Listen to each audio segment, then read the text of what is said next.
Hey, what's up, everybody, and welcome to The Horror Within Me, a podcast dedicated to the world of horror. I am your host, Eric, and each week I'm going to rate and review a movie within the world of horror.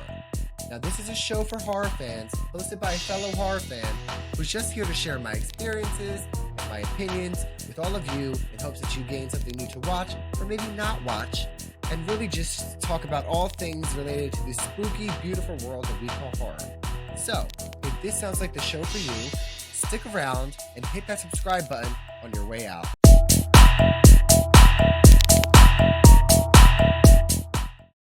Hey, what's up, everybody? Welcome back to another Spooky Sunday episode of The Horror Within Me. This week's episode is going to be an interview episode, and I am joined by my very special guest, Jay Crimson, who is an independent horror filmmaker, podcast host, and band member of No Class Assassins. Welcome, Jay. Hey, how are you, dude? Good, man. I am really excited about this episode. You are my first of three. First podcast host, first filmmaker, and first band person that I've ever interviewed on this show. So it's like a triple threat right now. I'm excited to dive in. Hell yeah. So Let's do it. So just for the people that are listening or watching, so give us an introduction. Who is Jay Crimson? Background. Jay Crimson is someone who got into horror and heavy music, metal and punk at a young age, and knew I wanted to do something and be involved with it for the rest of my life. First watching Halloween, and when I was a little kid, 1978 Halloween, John Carpenter, man, him blew me away. He knew that if I could feel that way about what he's showing me, that I could be a part of that potentially. I wanted people to feel that way too, how he made me feel. So that's what got me into horror. Metal, it was definitely an anti-parents, anti-adults thing when I was growing up. I'm like, oh, you don't like this? Oh, okay. Me and my mom never got along too well, so there was that. My dad was the more level-headed, and I think I got a lot of my mom up here in this crazy brain, so I thank her, and I don't at the same time, but I wouldn't be me without her, so there's that. Not a lot of encouragement as a kid being into horror and metal. It was like you're pouring your life down the drain to them, and I don't know, I just kept pushing forward, and I wrote music with No Class Assassins. I'm writing music now with my punk band Chemical Valley Mutants. We're probably going to play our first show this year. And I've just always wanted to push forward, record as much music, make as many movies as I can. Money and time are against me, so I'm all about pushing forward and getting as much done as I can. I really appreciate the backstory, because I think one of the things that I always say when I interview people is that we all have this unique connection where we all come from different backgrounds, but what we have in common is like the horror theme of everything. And like your story of John Carpenter's Halloween is similar to my story of John Carpenter's Halloween. If you can't tell behind me what my favorite franchise is, I have my hat, Michael, I have Michael everywhere.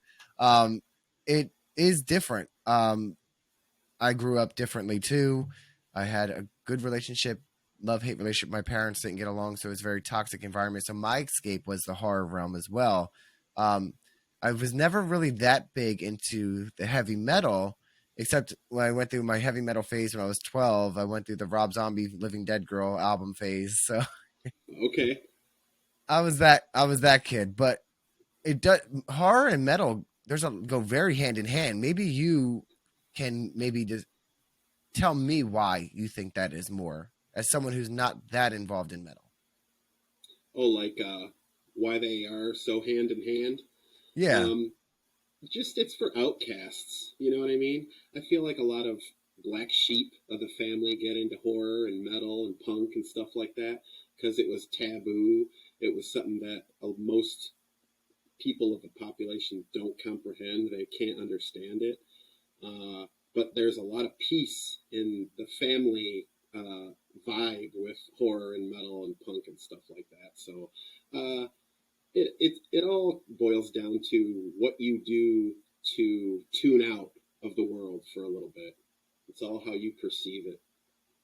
I agree. My nephew who's 23, he's a big horror fan too, and also into metal and always has been. And like I said, coming from like where we come from, like my family, there wasn't any other metal people, so it's just in him. It's not like anything that he was introduced to. It's something that he discovered on his own. So I think that's a very good point. And just speaking of like the identities of what we create for ourselves, Jake Crimson is your name. Is Crimson significant? Is that something you came up with on your own, or? Why I tied that into my alter ego. Ooh, I was just gonna say ego, and it probably would have been right. Um, Crimson comes from my love of the Misfits, the original Misfits, and the Crimson Ghost, which is their logo, which is right there. Oh, nice. That's called the Crimson Ghost, and Danzig from the Misfits back in the 70s, he used it from a horror movie, but they always called it the Crimson Ghost, and that's kind of where I came up with it. I used to be in an independent deathmatch wrestling league, and when you get a crimson mask is when you're bleeding. Okay. So it just seemed to fit me. Misfits, horror, hardcore wrestling, blood. So yeah, I'm Jay Crimson now. I mean, it really is nice to have things like that you can latch onto and make an identity. Like the name for my show, The Horror Within Me, I came up with because of my love for horror movies, but also the horrors of what I've gone through in my life. Right. So that's why it's what it is, because I always think that there's so much more. And like you made a good point with being outcast as a metal and horror fan growing up. I'm not sure how old you are. I'm 36. So 39. yeah, we're in the same generation. Back in our youth, it was not as mainstream today with horror. Like horror was always around, but it was never as serious. Even the people that made horror movies, big budget horror movies, weren't taken seriously if they only acted in horror. So right, horror was kind of like the redheaded stepchild of the bunch. yeah, and I think it's gotten better, but there's still this whole community of people for like even like with your films. Your film, I watched The Witch and I watched Green Hell today because I wanted to be fresh, and I really liked the VHS aspect. Like it just stuck out to me a lot on the Green Hell part, with the flickering of the tape when it would go away. Just instant nostalgia for me. And with your short film, The Witch, I don't know if this was something you intended, but what I really appreciated was the lack of sound. It really made me look back and think of like silent film era. Yep, that's kind of what I was hoping for. That people would get a retro sense out of it all. Yeah, I'm very inspired by the 80s VHS aesthetic and stuff like that. I love stuff like that. I'll probably mention that on every podcast I'll ever be on. Broken You need tape. to. Right, the whole, yeah, like you said, the flickering of the tape and stuff like that, the color lines, the bar lines, the pause tracking, stuff like that. I love stuff like that. And Yeah. it's because of being an 80s baby. And The Witch, definitely influenced by old school, silent, black and white stuff. Kind of like, you ever see Haxan, Witchcraft Through the Ages? I have not. So I haven't seen many of the old like black and white horrors. I always say I'm a bad fan to certain things, but we like what we like. But I just got vibes of like Nosferatu and things like that. Just like the Right. scenes, like I was just waiting for Cool. like I was waiting for like a text to pop up with like something. But I liked now. Here's my interpretation. Maybe you can tell me. Like everyone might interpret it wrong for this. The Witch. It looked like your character was searching for her. She looked like she was hiding from him. But then at the end, she was the witch who ended up killing him. Was like, is that spot on? Right. I wanted people to get the wrong idea right away. I wanted people to think she was running from someone, and she was, but Hmm. I never really explained why. And it just at the end, she gets in someone else's car, and it just starts again in this loop of Yeah. witchy behavior. Yeah, Yeah, it gave Blair Witch too. I liked it. It did. I was getting the thank you, vibe dude. from like 1990. So yeah, and I really liked the. So I dig deep into like my psyche of things when I find what I connect to, and like the Green Hell film, I thought it was the undertones of like the big emphasis on drug addicts was a lot of like it was like a cautionary tale almost Yeah, on the world, and that was made what in you said 2006. The Witch or Green Hell. Green Hell. Green Hell I filmed in 2006 into '07 and '08. Yeah, so the themes with that even more ahead of its time because even more so now there's that whole crisis with the things being laced and taking these drugs that are like the fentanyl killing people, and like you had this whole film made where people were seeing things that weren't there after they were taking this green liquid that they were drinking, and it was just like such a psych out film. It was really good actually. I enjoyed it. Thanks a lot. I appreciate you. Yeah, of course. And you have good comments. This is like I said, my podcast is like a horror review. I call it a horror review podcast and interviews. So I like people were. I was reading the comments on your YouTube page, and people loved it, and that's good. So you should like feel really proud of like the hard. I'm sure it's not easy work to be able to do. Even that it was like 50 minutes. Probably took you how long to make that movie? You said a couple years. Yeah. uh, Money, time, we're just a bunch of punk kids making a movie. I No one got paid. We just it was a labor of love. It was just a group of friends killing some time and wanting to make something cool. I always wanted to make a movie. I was more uh, involved in music, strictly music and stuff, but I found an opportunity to branch out a bit, and I took it. I think that's great, and you are sounding like the John Carpenter interviews from the original Halloween when they talk about the original Halloween, just a group of kids just trying to make a movie with a very low budget. I had an interview. I don't know if you've ever seen the movie Night of the Demons. Yes.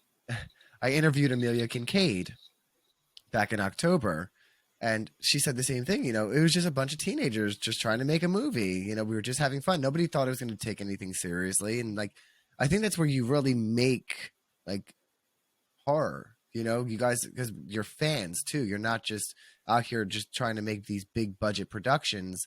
You're making art in your art form and your content, and it shows when you do it that way. Right. Sometimes you're forced, well, with any independent low budget film, you're forced to be creative and try this angle or have the actor move this way or, anything to you either want some symmetry on screen or counter symmetry. And with editing, it's a fun, interesting process. Real tedious, but Yeah. pays off. So, do you edit your movies yourself, or do you have a team like that helps you? I edit my shorter ones, but my longer ones, Justin Squires from Dark Forest Media helps me, Okay. and he filmed the music video for Depression by No Class Assassins, which is on Troma now, and he helped me edit Green Hell, and he is currently working with me on my newest movie, Lilith. So that's a perfect segue because I wanted to just jump in on your next project is named Lilith. What can you tell us about Lilith?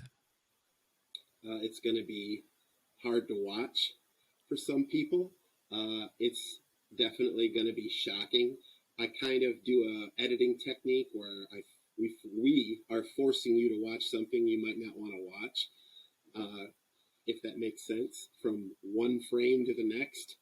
Uh, this movie is about a junkie prostitute who decides to perform a ritual to summon help out of her horrible existence.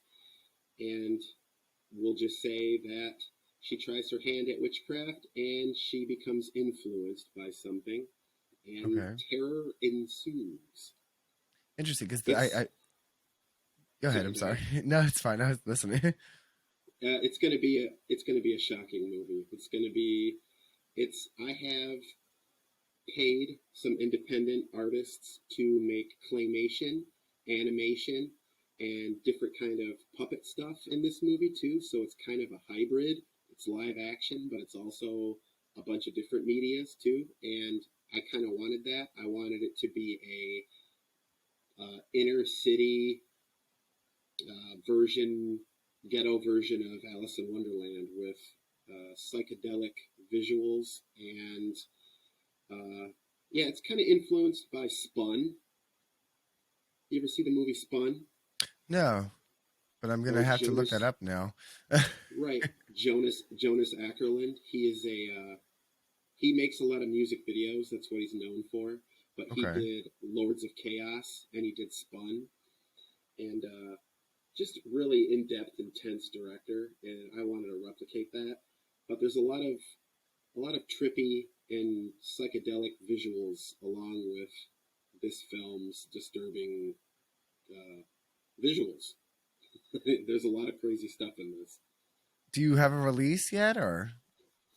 Ooh, we're not even sure right now if it's going to be a full length or if it's going to be a short.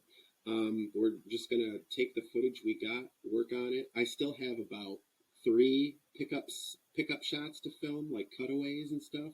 That won't take too long. We're planning it up. I've had some car issues, so Yeah. funds have kind of pushed me back a few steps, but it'll be done this year for sure. And I think I got Troma on board.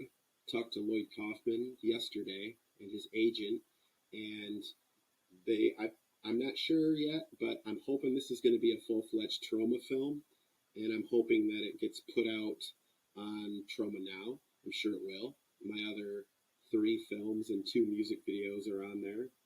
Uh, yeah, we're just taking it day by day, keeping in touch and seeing what we can do. That's really awesome too. Like I hadn't heard of Trauma. I just had heard of it from you, and I've looked it up, and I think that's such a cool platform.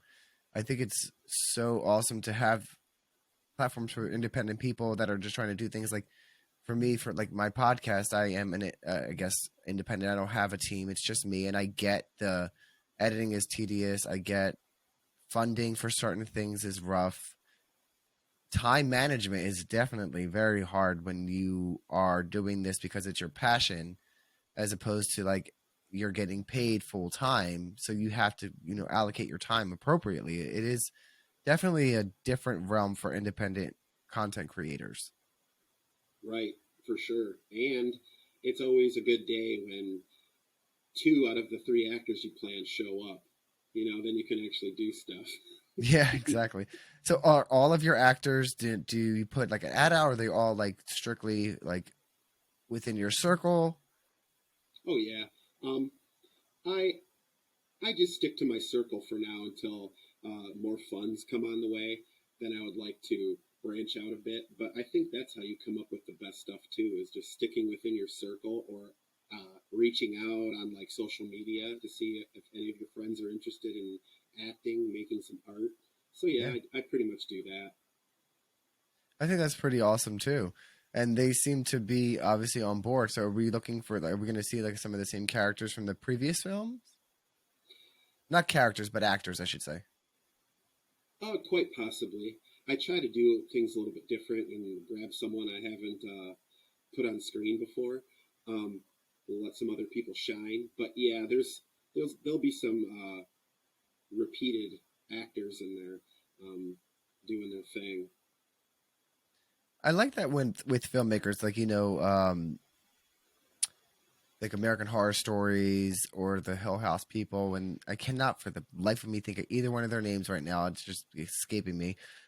They're, but they use the same actors all the time, and I always Right. love when it almost becomes like a family under that umbrella. Do you know what I mean? And it's Yep. pretty nice to have that connection. I think, like you said, as a fan of horror, a lot of the times we go to horror because we have this disconnect with our already, blood family.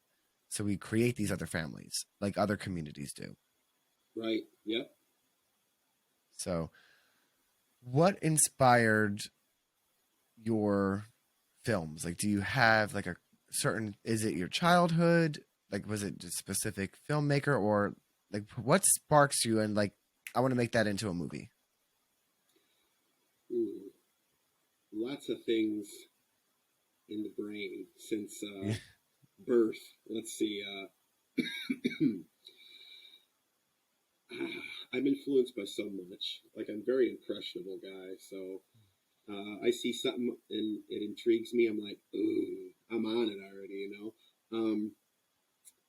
I would say just my love of the old school stuff. I really love anything old school. Um, I'm not super interested in making HD, CGI, all this crazy stuff. I'm interested in going backwards instead of forwards and kind of paying tribute to all the classics. And I think that's something that's kind of big right now with Stranger Things and all these shows doing like 80s vibes and stuff. I think it's really cool. It just shows that people are artists are coming full circle. I agree. And now we're starting to get into the 90s, which is just making me feel so old in my life because, we grew up in the 90s, born in the Mhm. 80s, but like our prime was like, childhood was 90s, early 2000s. So when I think of the 90s, early 2000s, so obviously I think of films like Scream, Wishmaster, the last couple Nightmare on Elm Streets, maybe the last one that was in there, like a couple Halloweens, but it was a very different vibe. Tales from the Crypt was in the 90s. Our childhood was also like very horror friendly. We had I don't know what it's like for kids today, but we had a lot of range of horror from like the Jasons and the Freddys, but even like childhood content like Are You Afraid of the Dark? There's so much stuff that we were exposed to. Remember Erie, Indiana? Oh God, yes, I didn't until you just said it, and this just went in my head. Was Yeah, that there was on a Nickelodeon? yeah, Snick. Everything was Snick. Oh yeah, with the little stickly guy. Yeah, the exact. Yeah, it was a mess, but they were the shows that people like. Everything's coming back, and this isn't horror related, but there was I think Jimmy Fallon. I just saw a TikTok clip. They're doing Keenan and Kel are doing a Good Burger too. Yep, I heard about that too. So like you're on the right track because we want to see it. We want to see the old school vibes. We want to be a part of it, and then these films like yours, like Skinamarink, Oh are yeah. doing things that are very experimental. My issue with Skinamarink was it didn't have my attention. Okay. It just the shots were just there, and then it was just loud noises. Just like it just wasn't for me. Whereas like Right. I could follow a plot line for your story. Oh right. Did you see Babadook? One time, and I honestly I can't tell you much about it after that. It's a I see. storybook or something, right? Yeah, it had some to do with the story. Yeah, storybook. And the mom wasn't she just dealing with a lot of stuff, and the kid was like like something on the Overbearing child. Yeah, yeah, like there was a I've lot. seen Like it. I've seen it, but it's not something I've watched more than one time. Right on. I thought it was pretty damn good for an independent film. I thought it was good, but for me, I'd have to see it again to just remember. It's been years, and Right. Give that one and another watch. absolutely, and I don't know the Babadook for some reason after it became famous, it like became like a gay icon for a little bit. I don't know. Somebody made a post, and then it was at Pride and everything. I was like, what is going on with the Uh huh. Babadook? Right. But It's good though. yeah, no, it's pretty good. Like I definitely want to revisit that. So is that like the route you're going, the independent? Like, do you want to introduce a monster in any of your movies? Ooh. Yeah. Yes, I would.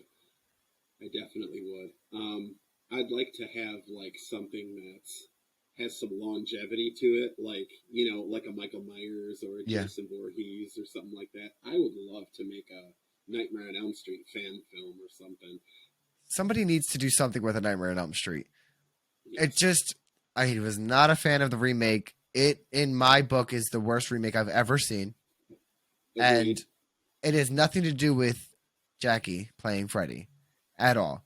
It is Oh, true. literally just the style of the way the movie was shot, the theme, like it just wasn't right, and we didn't need to make him a pedophile to make him. You know what I mean? Like he was already a child killer. We could have left his story that way. Yep. They tried something, and it just wasn't right for me. I didn't like the way that it was very slow motion. It reminded me. It just wasn't for me. My favorite horror movie remake was the Texas Chainsaw Massacre in 2003. Oh yeah, with Biel, Jessica Yeah, Biel. Yeah, good movie. Um, you know what remake I hated? The Poltergeist. yeah, I watched it once. It was, eh, it wasn't great. Now, There, when you have an original that's so good, just I don't know. it's Try hard harder. to, it's very hard to make these movies that are so, you know, sentimental to fans. Like I look at like the Halloween franchise, and Halloween Ends is very controversial topic, but I liked Halloween Ends, but I didn't like Halloween Ends as the final part of the trilogy. I thought it was fresh. I thought it was a new concept, Me but too. I didn't like that was after the first two, and I didn't like the comment that the David Gordon Green made. I just read it recently again too, that the plan was never to make a Michael and Laurie film, but your marketing set us up for that kind of film, and that's not what it was. So what was that? Why would you do that to people? You have to have some sort of fan concept in your mind for that I feel that. franchise. I feel that. Yeah. I thought, well, if someone wants to watch Michael Myers ninja kill a bunch of people, just watch Halloween Kills. Yeah, Uh, for a more in-depth movie, watch Halloween Ends. I thought that movie was awesome, but the first time I watched it, I was like, oh no. But the I second time I watched it, I'm like, wait a minute. And the third time I watched it, I was like, I'm sold. I love this movie because they took chances. Jamie Lee Curtis already said longtime fans are going to hate it. But the open-minded horror movie fan should have loved it, in my yes, opinion, I because they yeah, did something different. What was his name? Corey Cunningham. yeah. Two C's, Michael Myers, two M's. Did you catch that? I did Um, not. Damn it. right, stuff like that, and they did little hints that what was the daughter's name? Allison. Allison, yeah. Yeah, like she's gonna be a killer. Did you pick up on that at all? Like they She was even show the camera angle pans to the wall of her shadow and then back to her. They I did thought they that were for a gonna do like reason. a Bonnie and Clyde thing. I was like, oh god, is that where we're going? Oh, I see. Yeah, with Corey and her. Yeah, Yeah. there were some things I thought was real bizarre, but I thought they executed what they did well. If you have to watch something more than once to grasp it, that's a good movie. I agree. And I like I said, I liked the movie. I liked that it wasn't the same thing all the time. There's so many Halloweens. You can and there's different timelines. So if that's not your favorite, that's fine. You can go watch a Halloween H2O and that can be your final. Like there are different ways to watch the Halloween franchise. So I really appreciated that they gave us something completely different. I think the way that it was set up was poor. I just Right, like the marketing behind it. I mm, feel like, and they even did it. It stood on its own, just like yes. Halloween 3, and Yeah. they had blue title screen, just like Halloween 3. Yeah. Which And I they just rewatched again, and I was like, oh okay, this is so bizarre, but it's also pretty good. yeah, and they even had the masks from Halloween 3 and Halloween Kills and Ends, I think. Yeah, I think it was all three films they had it in there, so we should have paid attention that that's where he was going. Yep. But yeah, so things like that I think are really cool. So, what would be some advice that you would give to other independent filmmakers who are trying to get to where you're at, or just trying to make a film, their first film? What would you say for the people that feel like, oh my god, I have no money or equipment? What can I do? Well, here's a fun fact. I don't have much equipment either. Lilith is filmed on an Android phone in HD. So, and I was very surprised that Justin from Dark Force Media has been able to do some of the crazy shit he's done with Lilith so far. It's really gonna be a step up in the independent scene, and that's not me just. But you should boost yourself. blow my own horn. Absolutely. I try to be humble and stuff like that, but this movie is exciting, and it's going to be different. It's going to be a hard watch, but it's going to be different, and I think people are going to come out of it enriched a little bit. Maybe their eyeballs will need to take a break,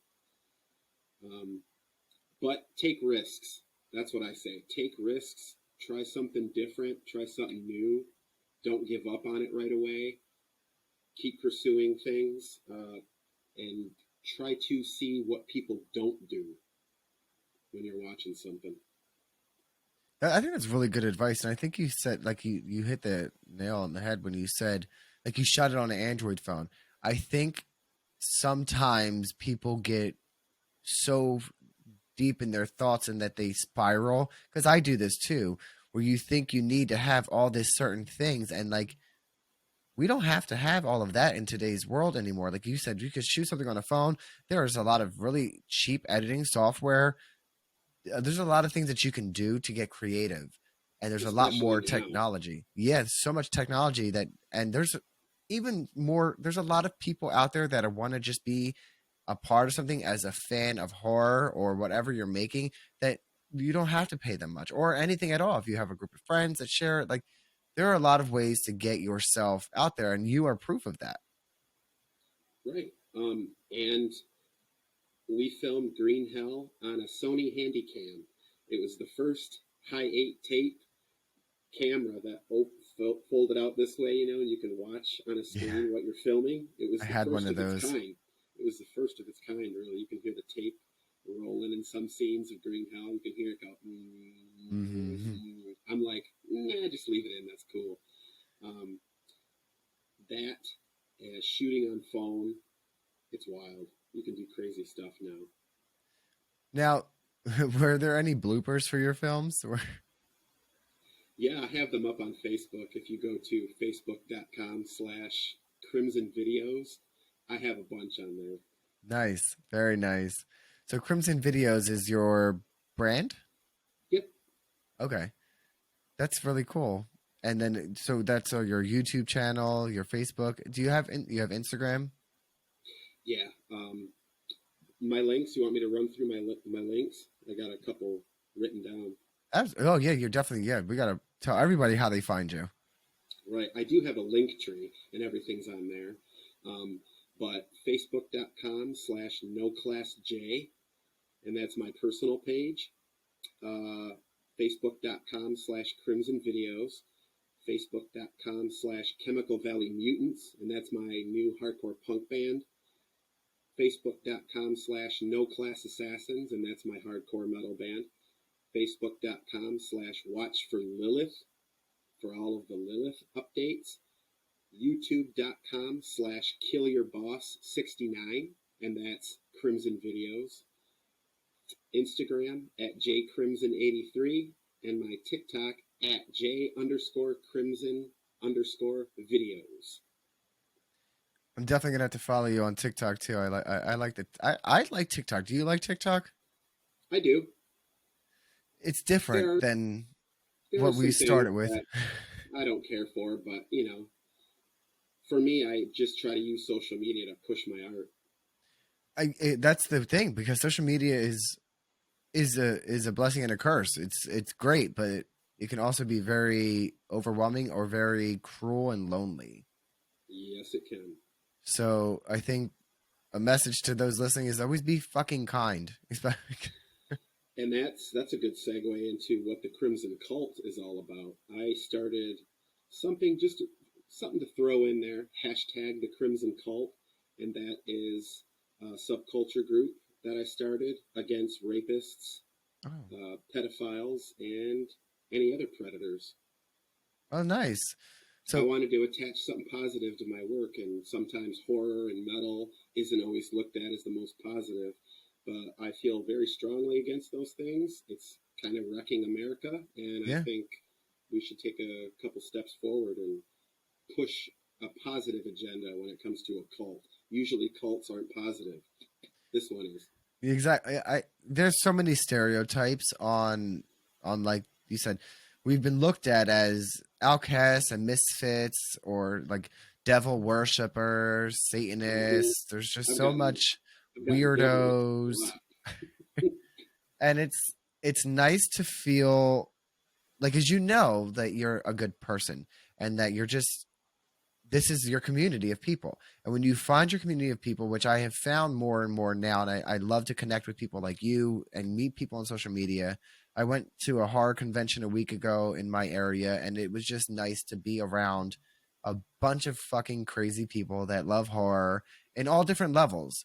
Because even within our community, there are people that will bash the people within the community, and it's like I literally think you can be involved in any part of the horror genre. If you only like family friendly horror, that doesn't make you less of a horror fan. Like True. be the same thing with gamers. That's a whole separate thing. But people are like, oh, if you only play games on your phone, you're not a gamer. Like, stop bashing people for and trying to exclude people from things, and let if somebody wants to be involved in a community because they feel like they are, let them in. Right. It's showing tolerance. Yeah, definitely.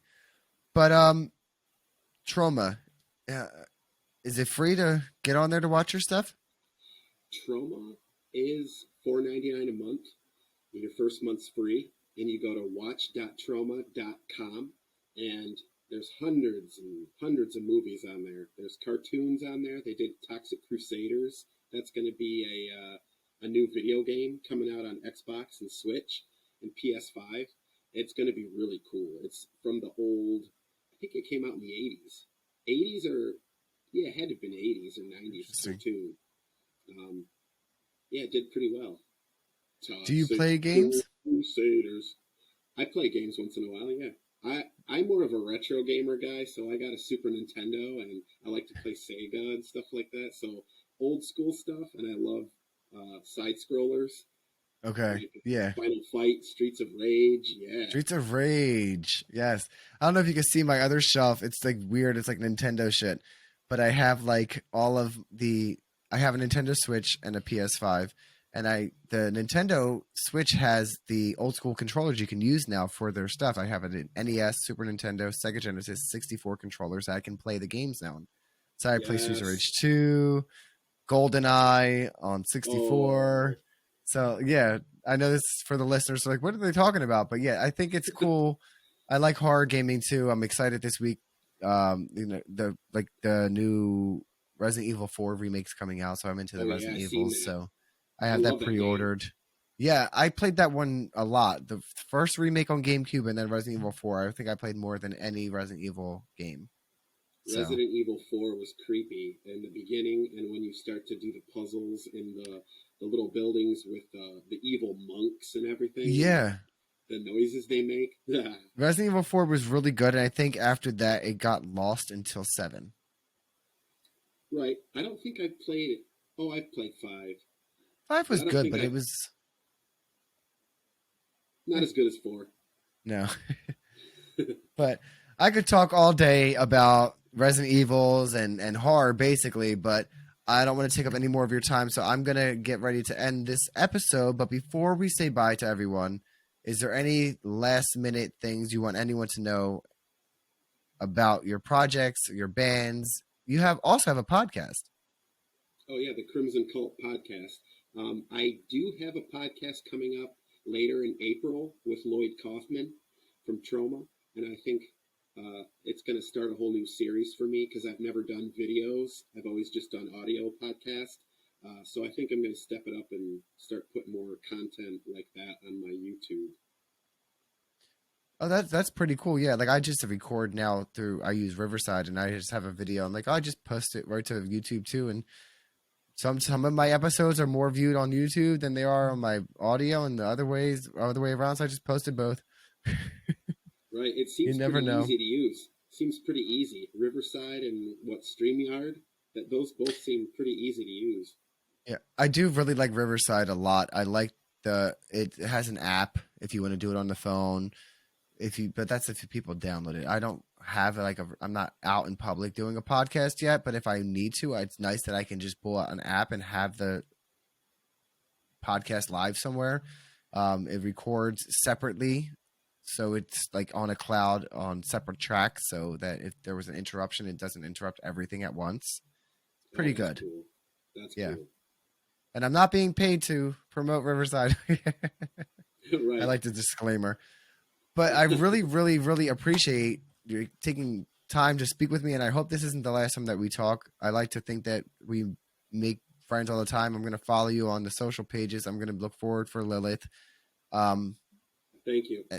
I really appreciate it. So until next time, everybody, go check out all of Jay Crimson's projects on Troma and wait for Lilith, and then listen to all his music and listen to his podcast and just listen to everything that he's doing because he's great. Watch for Lilith. Bye, everybody. For more Horror Within Me content, visit my link tree at linktr.ee/horror within me.